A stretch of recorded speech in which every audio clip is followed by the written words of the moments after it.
Welcome back. So today I am going to tell the different times that people have tried to rob me.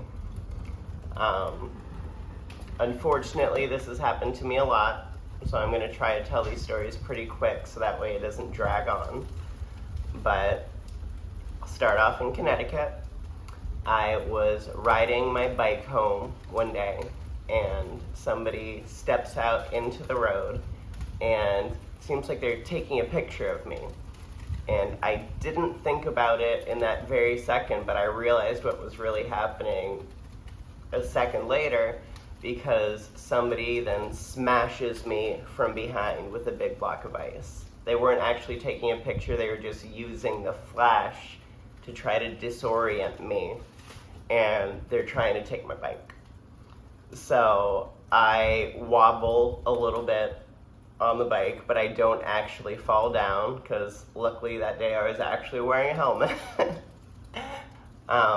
And I grabbed the U-lock off of the front of my bike handles, and I start chasing the two people that were trying to rob me down the street, because I know it's not logical, but I was pissed, you know?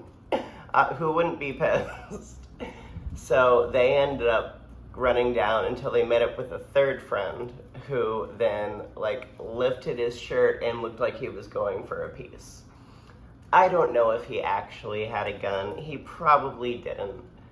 However, I was not going to stay around and find out. So I turned around and biked out of there as fast as I could, because although I am very comfortable confronting somebody with a knife, as we will get into with the next story, I ain't doing nothing against a gun.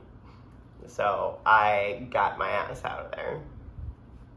The next one is when I was in Medellin, and I had rolled a joint that I was going to smoke in a park, and this unhoused person came up to me and was just like, "Oh, can I get a hit? You know, can I smoke with you?"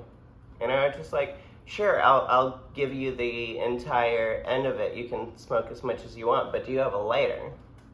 And he was like, "No, I don't have a lighter, but I think my friend does." So then I go over and I go to his encampment area that he's got in the park, and his friend's got a lighter, so I light it up.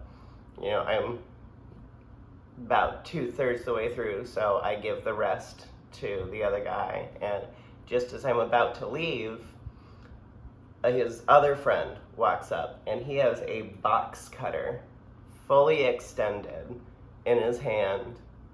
And should I say this in English or Spanish? Well, I'll keep it in English for now. But he says, "Hey, I need your money."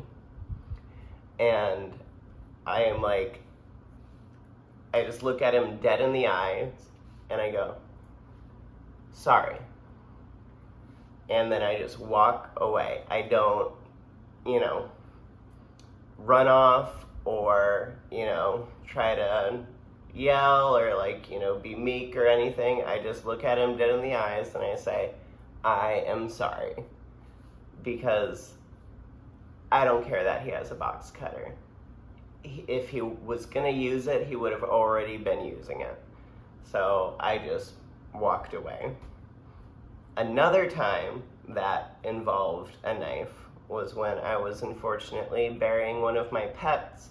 I had found this, what I thought was a quiet spot by the river, and there was a bike path that ran down, and it seemed really peaceful, and my hedgehog had died, so I was, digging a nice little area to put her to rest.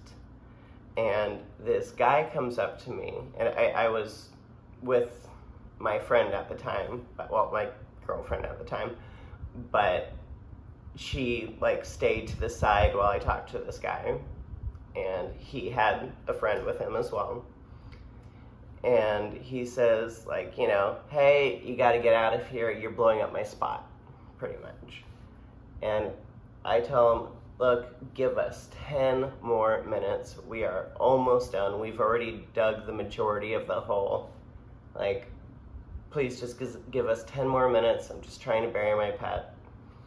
And he, notices my terrible accent. And he says, where are you from? And I was like, look, dude, I've lived here for 3 years.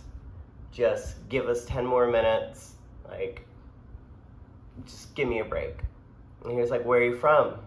And I was like, dude, it doesn't matter. He's like, where are you from?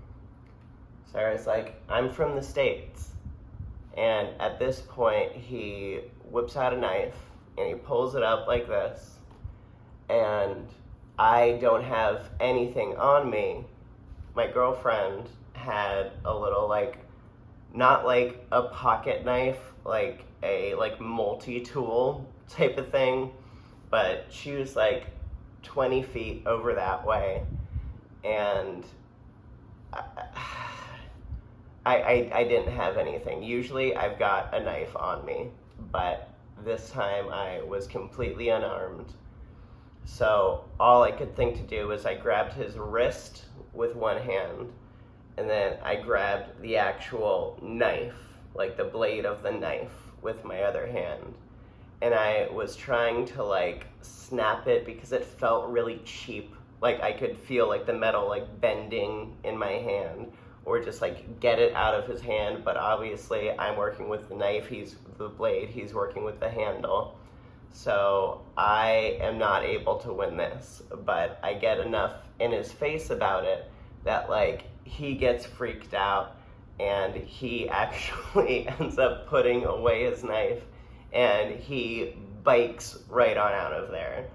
Now, he just leaves his friend there. He doesn't even try to do anything. His friend isn't trying to get involved in any of this stuff, but he was so freaked out by the situation that he ended up just biking away and ditching his friend.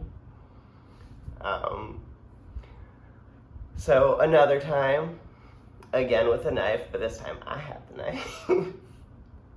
We were in Costa Rica, and this was me and my best friend Elena, and we were smoking a joint, and this guy comes up to me, and we're just a block down from the hotel. We only have the keys and the weed with us. We don't even have anything else besides my knife.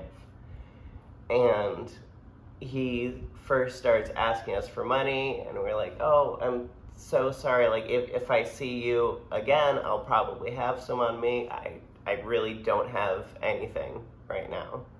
So then we started walking away to a different spot to smoke because he was kind of freaking us out.